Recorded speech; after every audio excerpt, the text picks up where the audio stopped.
갈라디아서 4장입니다.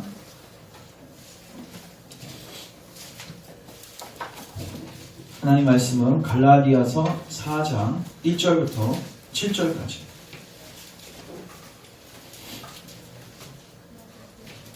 갈라디아서 4장 1절부터 7절까지. 갈라디아서 4장 1절부터 7절까지. 우리 교독하겠습니다. 내가 또 말하노니 유업을 이을 자가 모든 것의 주인이나 어렸을 동안에는 종과 다름이 없어서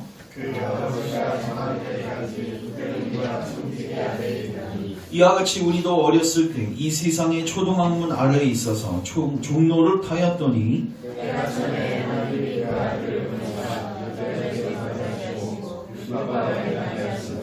율법 아래 있는 자들을 속량하시고 우리도 아들의 명분을 얻게 하려 하십니다. 너희가 아들이므로 하나님이 그 아들의 영을 우리 마음 가운데 보내사 아빠 아버지라 부르게 하시느니라. 같이 읽습니다. 그러므로 내가 이후로는 종이 아니요 아들이면 하나님으로 말미암아 유업을 받을 자니라. 아멘. 기도하겠습니다. 하나님, 오늘도 우리 귀한 은혜의 수단 허락해 주셔서 감사합니다. 이 주의 말씀을 읽고 묵상하고 또 들을 때 성령님께서 우리 가슴 가운데 역사하시고 우리 마음 가운데 귀한 깨달음을 허락하셔서 복음의 진리를 붙들 수 있는 은혜가 있게 하여 주시옵소서. 이 말씀 한 구절 한 구절이 우리 심령 깊이 새겨지고 심겨져서 열매 맺는 은혜가 있게 하소서. 특별히 사모하는 심령을 허락하소서. 의에 줄이고 목이 마를 심령을 허락하소서. 주님을 겸손히 찾고 구하게 하소서. 헛된 소망 내려놓고 그리스도께만 소망을 두는 귀한 은혜가 있게 하옵소서. 부족한 종은 십자가 뒤에 감춰주시고 오직 하나님의 말씀만을 주의 뜻 본의대로 선포하게 하시며 선포할 때 성령님께서 전하는 자 듣는 자 모두 은혜 가운데로 인도하여 주시옵소서. 예수님의 이름으로 기도합니다. 아멘. 오늘 갈라디아서 4장 1절부터 7절 말씀을 가지고 따라하겠습니다. 세상에서 비교할 수 없는 일, 세상에서 비교할 수 없는 일을 가지고 말씀을 증거하도록 하겠습니다. 우리가 주일에 시편 90편을 통해서 말씀을 선포했는데 인생의 세 가지 문제에 대해서 제가 나눴습니다. 세 가지 문제 기억나십니까? 네. 시편 90편은 모세가 쓴 시인데 모세는요 그 광야에서 가장 많이 했던 게 뭐라고 했죠? 장례식이라고 했죠. 여러분 장정만 60만 명입니다. 어떻게 보면 자기보다 어렸던 많은 사람들을 장례식을 거의 제가 봤을 때 매일마다 장례식을 했을 거예요. 막 계속 사람들이 죽고 또 죽고 그리고 그렇게 자연적으로 죽는 사람이 있을 뿐만 아니라 때로는 그들이 범죄해서 하나님께서 아주 막 무섭게 그러니까 예를 들어서 그 반역 사건 때는 땅이 갈라져서 지진이 나고 많은 사람들이 그냥 거기서 즉사하는 그런 일들을 그냥 보았습니다. 그래서 모세는 뭘 알았냐면 죽는 거는 우연히 죽는 게 아니구나. 여기에는 뭐가 있다? 하나님의 진노와 분노가 있다. 그러니까 그가 알았던 거는 처음에 하나님의 심판, 하나님께서 우리에게 죽음으로 끝나게 하신다는 사실을 알았고 그 배후에는 하나님의 심판이 있다는 것을 알았습니다. 그리고 그렇게 살다가 죽는 이 인생이 너무나도 짧은 거예요. 그래서 바람과 같이 신속히 간다. 시편 90편이 기록되어 있죠. 사람의 수명이 70입니다. 보통 70이고 강건하면 80입니다. 그리고 80까지 살아도 자랑할 게 수고와 슬픔뿐이다. 그러면서 바람처럼 신속히 간다. 그러니까 인생의 헛됨을 깨달았어요. 그가 이 세 가지를 깨달았습니다. 그리고 그는 마지막에 하나님께 기도합니다. 우리를 불쌍히 여겨주소서. 근데 그가 또 하나 기도하는 게 있는데 우리 시편 90편 잠깐만 한번 다시 가보시면 이 부분은 제가 읽긴 읽었는데 강론은 안 했던 것 같아요. 17절 13절부터 먼저 읽을까요? 13절 같이 한번 읽습니다. 시작. 여호와여 돌아오소서. 언제까지이니까 주의 종들을 불쌍히 여기소서. 따라하겠습니다. 불쌍히 여기소서. 자 17절 같이 읽습니다. 시작. 주 우리 하나님의 은총을 우리에게 내리게 하사 우리의 손이 행한 일을 우리에게 견고하게 하소서. 우리의 손에 다리를 견고하게 하소서. 여기서 보면 은총을 우리에게 내리소서. 자, 근데 이제 16절 보십시오. 같이 한번 다시 읽습니다. 시작. 주께서 행하신 일을 주의 종들에게 나타내소서. 주의 영광은 그들의 자손에게 나타내소서. 따라하겠습니다. 주께서 행하신 일을 나타내소서. 여러분, 하나님께서 우리에게 긍휼을 베푸시고 우리에게 은혜를 베푸시는 가장 중요한 방법이 뭐냐면요, 주님께서 행하시고 주님께서 친히 하신 일을 뭐 하시는 거냐면 나타내시는 것입니다. 뭐 하시는 거예요? 나타내. 그럼 주님께서 무엇을 하셨습니까? 주님은 역사 속에서 가만히 팔짱 끼고 가만히 계신 게 아니라 창조 때부터 그리고 역사의 심판 마지막 그날까지 계속해서 하나님은 뭐 하십니까? 일하십니다. 요한복음 5장에 보면요, 예수님이 이렇게 말씀하십니다. 아버지가 일하시니 나도 일한다. 하나님과 한 번도 쉬신 적이 없으십니다. 여러분, 역사의 주관자는 하나님이십니다. 우리 개개인의 생사복을 주장하시는 분도 하나님이시고 나라 다리를 통치하시는 분도 하나님이시고 온 우주만을 통치하시는 분이 하나님이십니다. 그리고 역사 속에서 뼈대가 뭐냐면 구속사예요. 우리를 구원하시는, 그래서 하나님이 친히 영광을 받으시는 이 역사를 우리가 뭐라고 하냐면 구속사인데, 이 구속사는 철저하게 인간에게 달려있지 않고 삼일체 하나님께 달려있습니다. 이게 성경이 강조하는 부분이에요. 지금 모세가 뭘 놓고 기도하냐면 하나님께서 하신 일들을 우리에게 나타내 주세요. 왜요? 그 나타내시는 그 계시를 보게 되면요, 우리 안에 뭐가 생기냐면요, 소망이 생깁니다. 뭐가 생겨요? 소망이 생겨요. 왜요? 그 일들은요, 물론 하나님의 영광을 위해서 하시는 일이지만 우리 인간 편에서 보면 큰 복되는 일이거든요. 그래서 오늘 우리는 하나님께서 하신 일의 핵심, 그 뼈대, 그것을 살필 것이고, 그리고 그 핵심 중에 핵심은 뭐예요? 하나님께서 그리스도를 보내신 일입니다. 요한복음 3장 16절에 하나님이 세상을 이처럼 사랑하사 수많은 일들을 행하셨는데, 근데 그 중에 핵심이 뭐예요? 독생자를 주셨어요.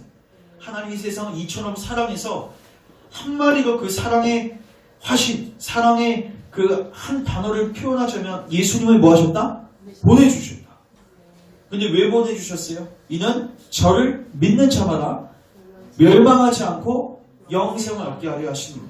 그럼 오늘 우리가 저번 시간 이제 주일에 죽음에 대한 문제, 하나님의 심판에 대한 문제, 인생의 덧없음에 대한 문제, 여러분들도 아마 많은 장례식을 경험하셨을 것입니다.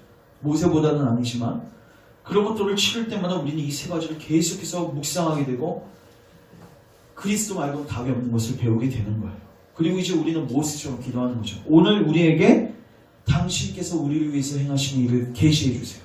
이미 저는요, 이것을 확신합니다. 하나님께서 우리에게 가장 좋은 선물을 이미 꺼내 놓으셨습니다. 제가 주일에도 말씀드렸지만 죽음의 문제, 심판의 문제, 인생의 덧없음의 문제를 한 방에 해결할 수 있는 선물 보따리가 지금 우리 안에 지금 뭐 되어 있어요? 놓여져 있는데 이거를 지금 깔 수가 없는 거예요. 이거 까시는 분들 누구세요? 하나님이세요. 그래서 오늘 우리가 성령님의 조명하심을 통해서 이 선물 까달라고, 그래서 이 선물을 누리게 해달라고 기도하셔야 됩니다. 그래서 오늘 저희가 그 하나님께서 행하신 일들을 제가 쉽게 여러분들에게 드러낼 것이고, 여러분들이 이 내용들을 잘 듣고 뭐 하시면 돼요? 하나님의 선물을 누리시면 되는 것입니다. 자, 갈라디아서 4장 다시 돌아오셔서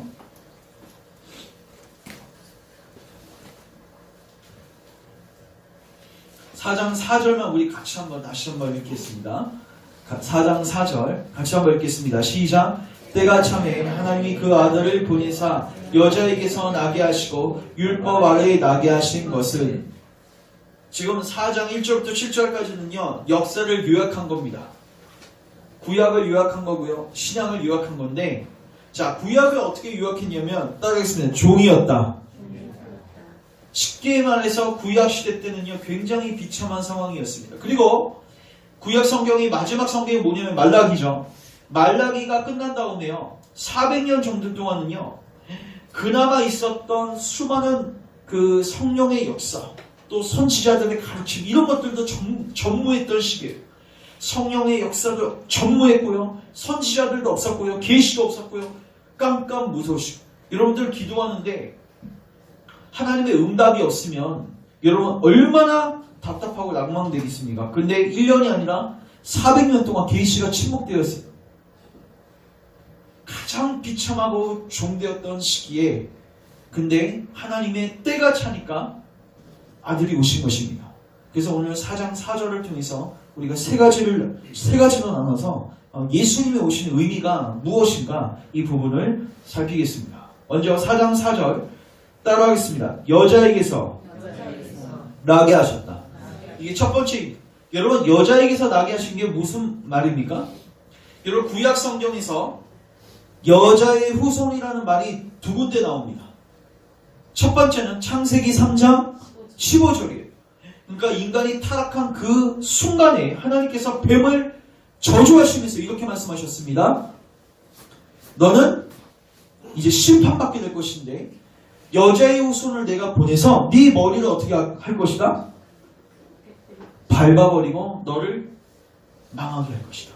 누굴 보내주시겠다? 여자의 후손을 보내주시겠다. 이사야 7장 14절에는 처녀가 잉태하여 아들을 낳을 것이니 그 이름을 임마누엘이라 하리라. 그러니까 구약 성경에서 예수님 오시기 전까지는 그들이 그게 무슨 말인지 몰랐어요. 여자의 후손이 무엇인가? 여러분 모든 사람들은 남자 여자가 혼인을 해서 애를 낳게 됩니다. 맞죠? 그래서 모든 사람들은 남자의 후손이고 여자의 후손입니다. 맞죠? 근데 역사상에서 유일하게 여자의 후손은 한 분 계십니다. 그러니까 남자 없이 태어나신 분. 여러분 왜 우리가 사도신경에서 동정녀 마리에게 나시고 이 신앙 고백을 하는지 아십니까? 그 예수님은 우연히 오신 분이 아니라 창세기 3장 그러니까 처음에 인간이 범죄한 그 순간부터 하나님께서 보내시기로 한 그 여자의 후손이라는 거예요. 이사야 선지자를 통해서 처녀가 잉태하여 아들을 낳을 것이라는 그 예언의 성취가 예수님이시라는 거예요. 그 예수님이 이 땅 가운데 오신 것입니다. 자, 그러면 예수님은 남자의 직손이 아니라 여자의 뭐예요? 직손인 거예요. 여자의 후손인 거예요. 그래서 예수님은 태생 자체가, 잉태 자체가 죄로부터 오염되지 않을 수 있는 환경 속에서 태어나셨어요. 그래서 예수님은 어떻게 뱃속에서 만들어졌냐면 성육신이 되어졌냐면 성령님의 그 잉태하심을 통해서 그러니까 성령님의 능력을 통해서 어떻게 되신 거예요? 뱃속에 마리아 뱃속에 착상되신 거예요. 이게 성경이 이야기하는 것입니다. 그러니까 예수님의 잉태는 여러분 우리의 잉태하고 같다 다르다? 다르다. 근데 중요한 거는 왜 마리아의 배일까요? 여러분 예수님의 잉태는요 초자연적인 잉태입니다. 맞죠? 정자와 난자가 만나서 생긴 게 아니라요 성령님의 잉태하심을 통해서 나온 거예요. 맞죠? 근데 초자연적으로 마리아의 자궁이 착상된 이후에는요 자라고 자라는 것은요 정확하게 무슨 방법으로요? 자연적인 방법으로 태생하셨어요. 마리아가 먹은 음식을 통해서 영양분 공급을 받으셨고요. 우리와 똑같이 영양 속에 휩싸이셔서 태어나신 것입니다. 다만 성령님의 보호하심 속에서 예수님은 죄가 없으신 상태로 잉태되었고 그리고 탄생하신 것입니다. 자, 우리 히브리서 2장 가보겠습니다.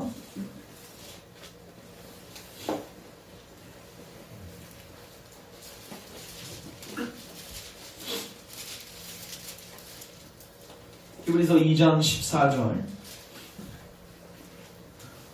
여러분의 죽음의 문제, 심판의 문제를 한방에 해결할 수 있는 유일한 분이십니다. 잘 묵상하셨으면 좋겠습니다. 14절 같이 한번 읽겠습니다. 시작. 자녀들은 혈과 육에 속하였음에 그도 또한 같은 모양으로 혈과 육을 함께 지니심은 죽음을 통하여 죽음의 세력을 잡은 자 곧 마귀를 멸하시며 또 죽기를 무서함으로 한평생 매어 종노릇하는 모든 자들을 놓아주려 하심이니 17절 시작. 그러므로 그가 범사의 형제들과 같이 되심이 마땅하도다. 이는 하나님의 일에 자비하고 신실한 대제사장이 되어 백성의 죄를 속량하려 하심이다. 우리의 죄를 속량하기 위해서 예수님께서 따라하셨습니다. 혈과 육을 지니셨다. 그래서 뭐 하신 거예요? 따라서 죽으셨다. 왜? 죽음의 문제는 죽어야지 해결돼요. 그리고 4장 가보십시오. 히브리서 4장 4장 14절, 15절, 16절 같이 의미를 묵상하시면서 같이 읽습니다. 시작. 그러므로 우리에게 큰 대제사장이 계시니 승천하시니 곧 하나님의 아들 예수시라. 우리가 믿는 도리를 굳게 잡을지어다. 우리에게 있는 대제사장은 우리의 연약함을 동정하지 못하실 이가 아니요 모든 일에 우리와 똑같이 시험을 받으신 이로되 죄는 없으시니라. 그러므로 우리는 긍휼하심을 받고 때를 따라 돕는 은혜를 얻기 위하여 은혜의 보좌 앞에 담대히 나아갈 것입니다. 아멘. 자, 저를 주목하시고 우리와 다 똑같으신데 뭐는 없으세요? 죄는 없으세요.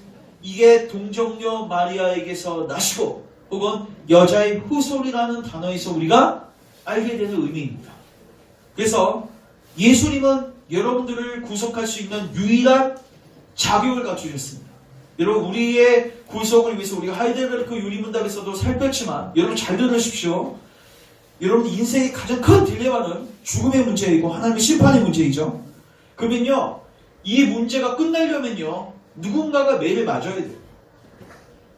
우리 부모는 봐줄 수도 있죠. 너 10대 맞아야 돼, 맞아야지 하면서 3대만 때리고 끝날 수도 있습니다. 근데 하나님은 너 10대 때려야겠다 말씀하시면 10대가 끝나야지, 이 매가 다 때려져야지 뭐 돼요? 모든 심판은 다 끝나는 거예요.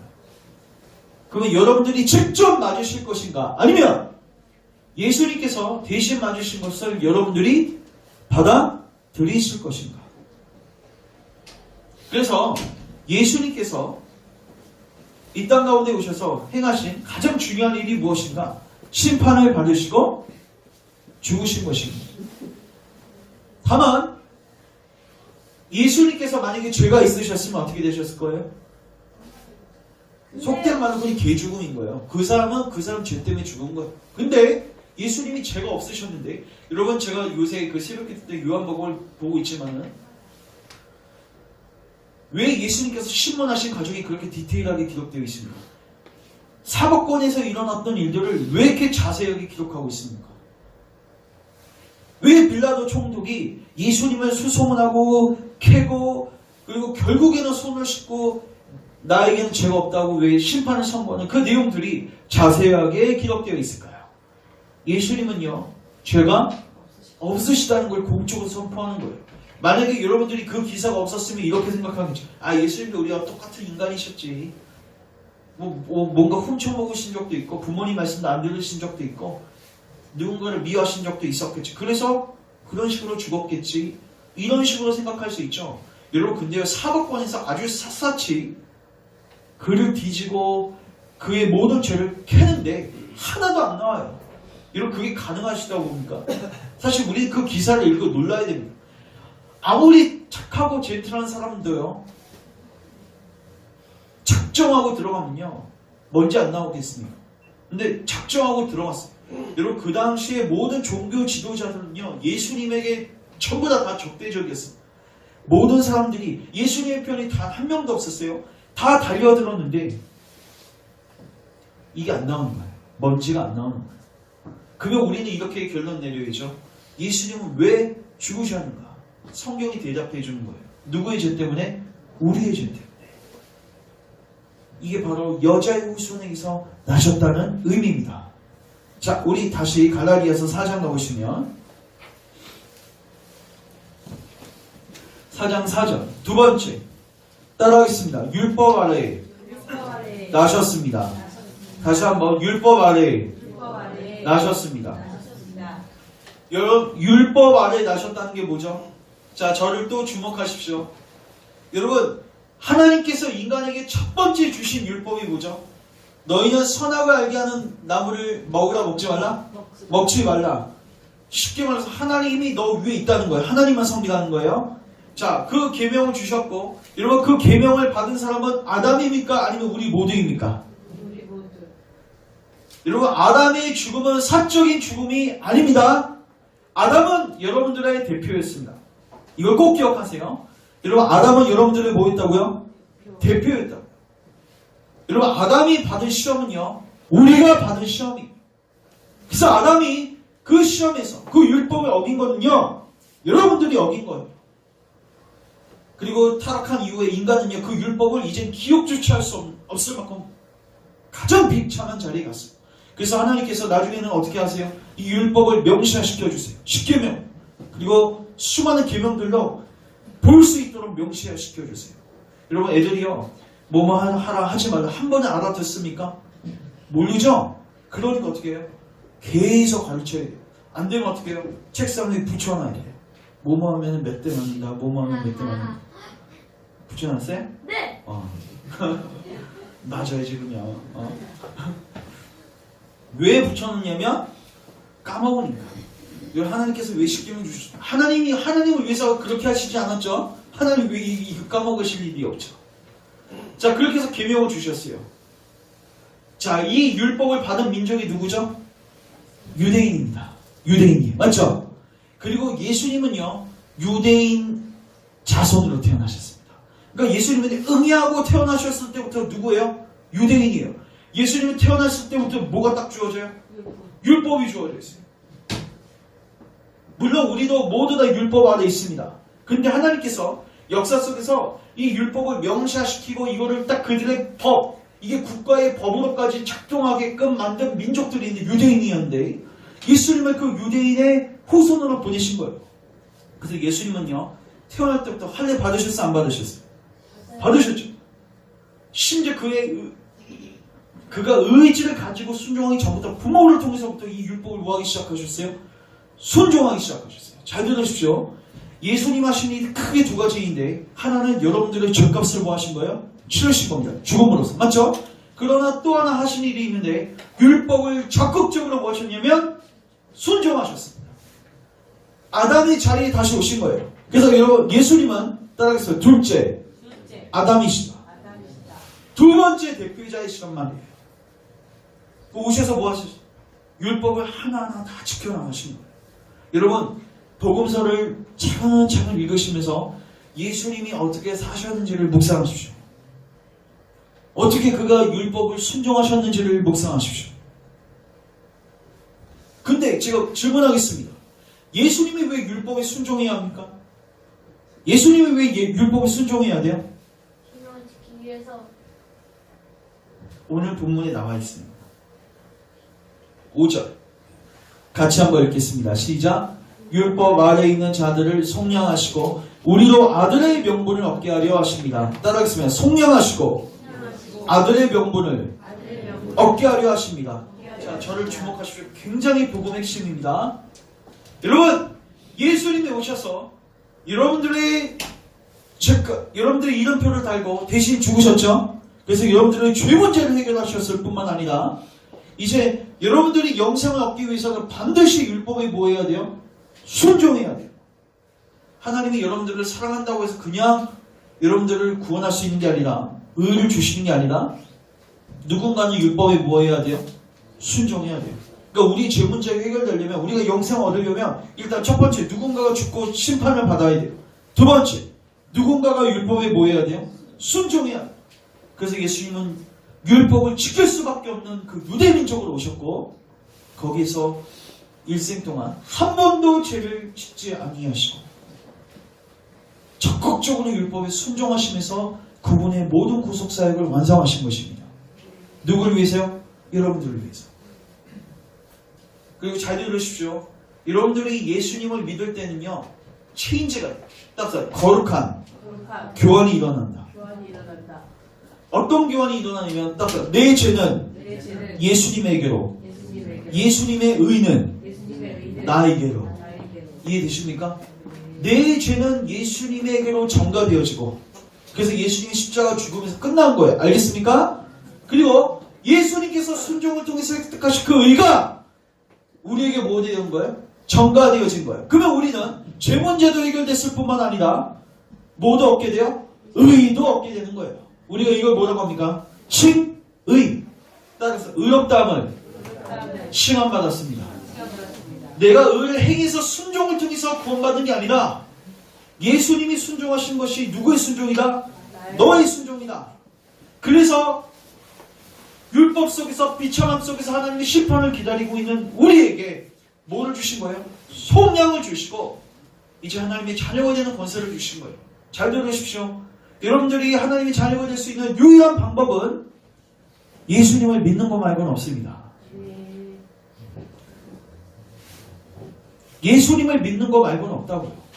여러분들이 율법에 순종한 자신이 있으십니까? 아니요. 여러분들 율법에 순종한 자신 있냐고요.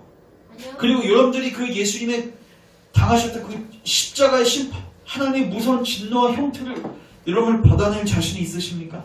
아니요. 이게 바로 예수님께서 행하신 놀라운 일인 것입니다.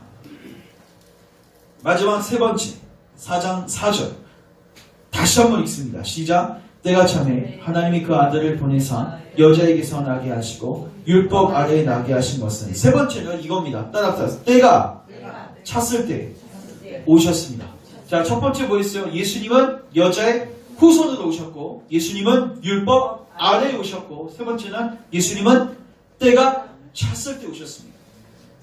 그럼 무슨 때입니까? 어떤 때입니까? 내가 하나님을 오셨을 때.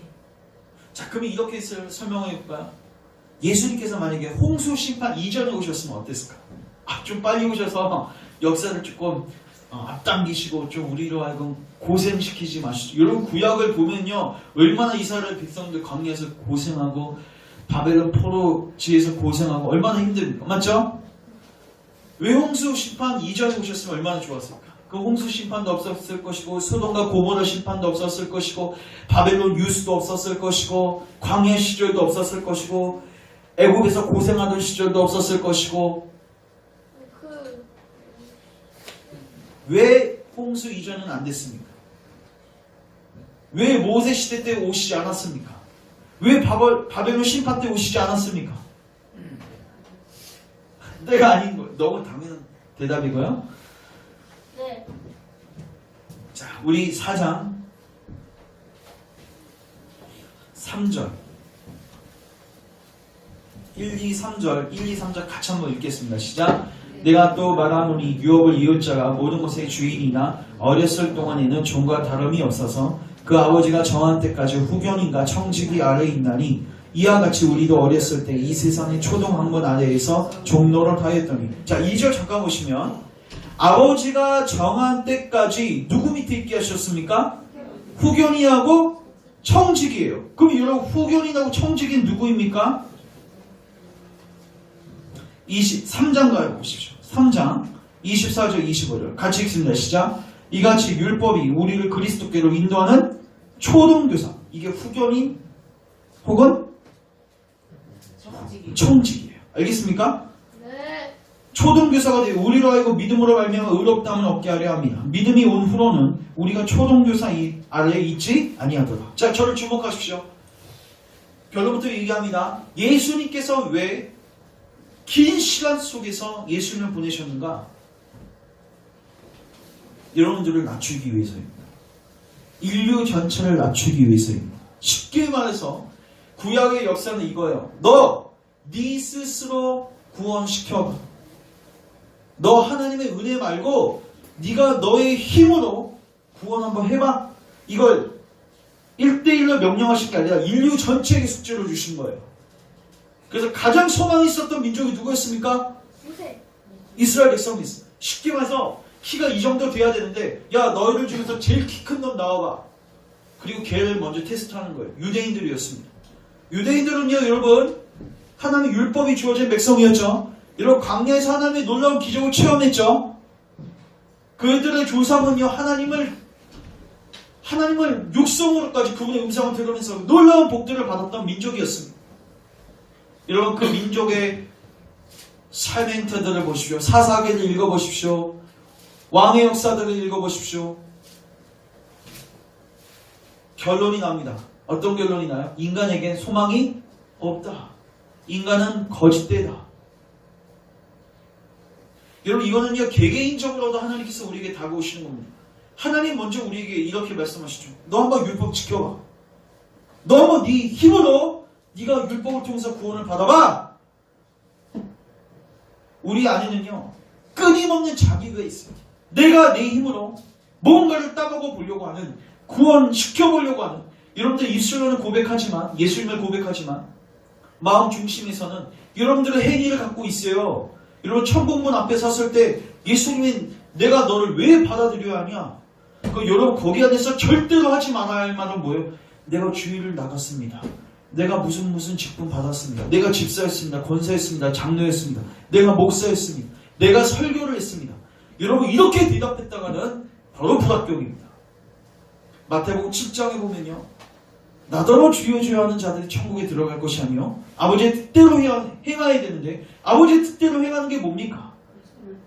자, 그들이 어떻게 대답합니까? 내가 주의 이름으로 선지자 노릇했습니다. 이게 뭐예요? 나 주님을 위해서 설교했어요. 그래 너 수고 많았다. 천국 들어가야지. 아니 그게 아니란 말이에요. 내가 주님을 위해서 기적을 행했습니다. 그것도 아니에요. 거기서 유일하게 나올 수 있는 대답. 정답은 뭐예요? 나는 한 게 아무것도 없습니다. 무익한 종의 고백을 하고 나는 예수님 말고는 소망이 없습니다. 그게 바로 하나님의 뜻대로 하는 고백입니다. 그러기 위해서 예수님이 오시는 거예요. 역사 속에서 이걸 가르치신 것입니다. 여러분 2019년도에는 여러분들이 구약 성경을 잘 읽으셔서 인간 자체 안에서는 순종의 DNA를 발견할 수 없다는 사실을 여러분 아주 그냥 뼈저리게 느끼셔야 됩니다. 이거를 배우셔야 돼요. 그래서 하나님은 그때 어떨 때요? 아주 비참하고 아주 소망 없고 그리고요 역사 속에서 사탄의 왕국이 가장 강력했을 때 인간의 이성이 활발히 꽃을 피워서 하나님을 대적하는 문화가 꽃을 피우고 있을 때 하나님께서 하나님을 대적하는 제국을 다니엘서 보면요 크게 네 가지로 보여주세요. 처음에 바벨론 제국, 그 다음에 바사 제국, 그 다음에 헬라 제국, 그 다음에 로마 제국입니다. 그 중에서도 가장 사탄의 왕제가 꽃을 피웠을 때가 언제냐면 로마 제국입니다. 사탄의 왕국이 가장 꽃을 피우고 인간의 입장에서 보면 완전히 그냥 구원의 소망이 제로인 그때 의사가 오신 거예요. 그리고 완전히 다 뒤바꿔 놓습니다.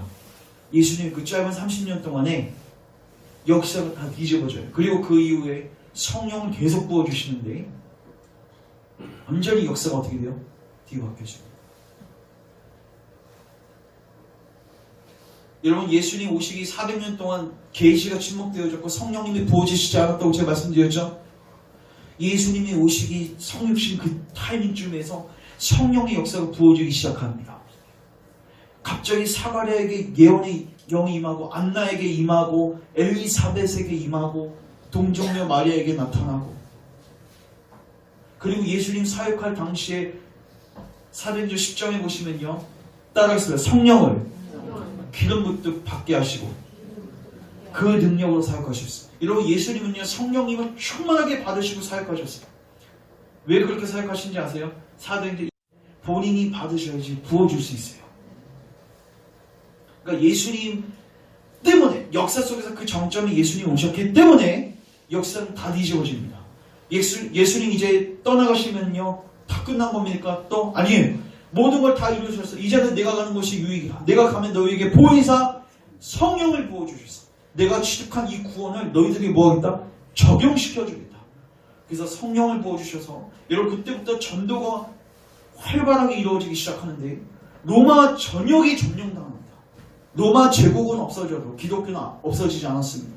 여러분들이 이걸 교회사 속에서 배우셔야 돼요. 교회는 망하지 않는다. 그 역사의 정점에 누가 계신 거예요? 그리스도께서 계신 거예요. 정리합니다.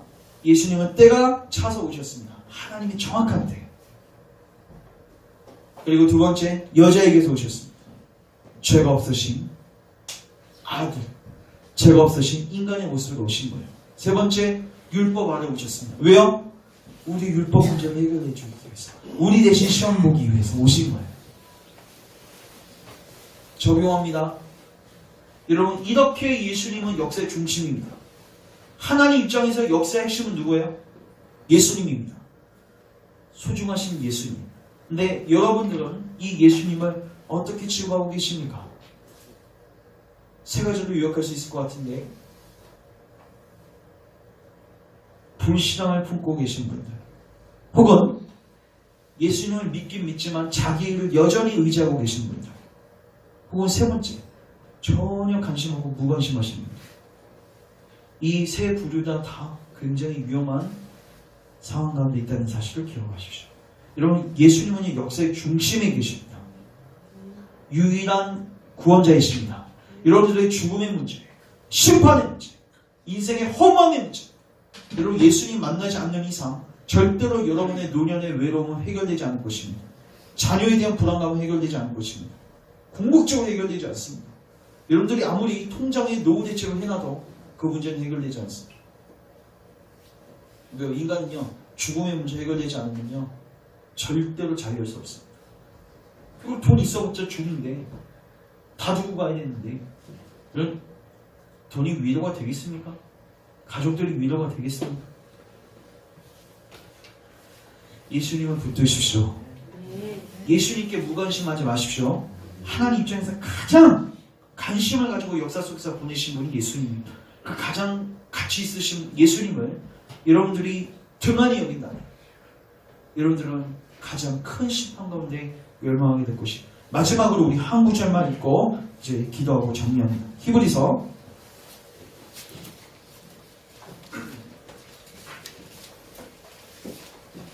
2장 1, 2, 3절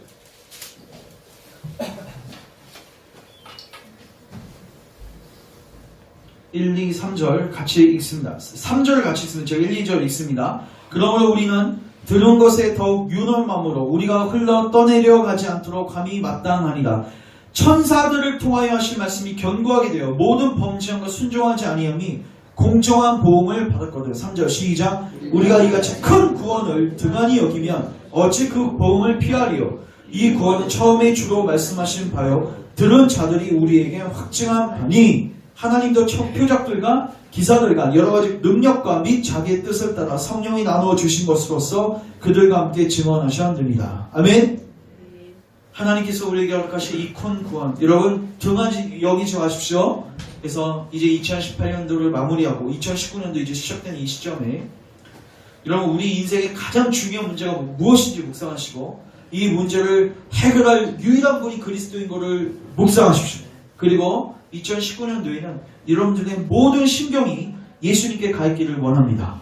예수님 안에서 안식을 누리시고 예수님 안에서 죽음과 심판의 문제를 해결하시고 예수님 안에서 평강을 누리는 여러분 되시기를 주님의 이름으로 축원합니다. 기도합니다. 사랑이 많으신 하나님, 인생의 가장 큰 딜레마, 문제를 우리에게 계시해 주셔서 감사드립니다. 그러나 또한 이 문제에 대한 해결책 또한 우리에게 알려주셔서 감사합니다.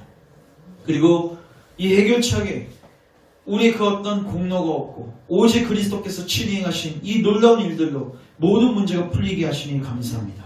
오늘 우리가 갈라디아서 4장 4절 말씀을 중심으로 하나님께서 역사 속에서 어떤 일들을 행하셨는지를 살폈습니다. 성령님의 조명하심 속에서 계속해서 이 말씀이 우리 심령 안에 기억되게 하시고 깨달아지게 하시고 이 말씀을 믿고 그리스도만을 붙드는 은혜가 있게 하여 주시옵소서. 이제 남은 생에 예수님을 붙들고 산 소망 가운데서 죽음의 문제, 심판의 문제에 대해서 자유함을 가지고 살아갈 수 있는 모든 지체들 될 수 있도록 은혜를 베풀어 주옵소서. 특별히 2019년도에는 더욱더 주님을 알고 사랑하고 신뢰하게 도와주시고 그리스도를 처음으로 더 깊이 알아가는 은혜가 있게 하소서. 은혜 수단들을 더 부지런히 사용하여 은혜 가운데 거하는 우리 주의 교우를 되게 축복하소서. 예수님의 이름으로 기도합니다. 아멘.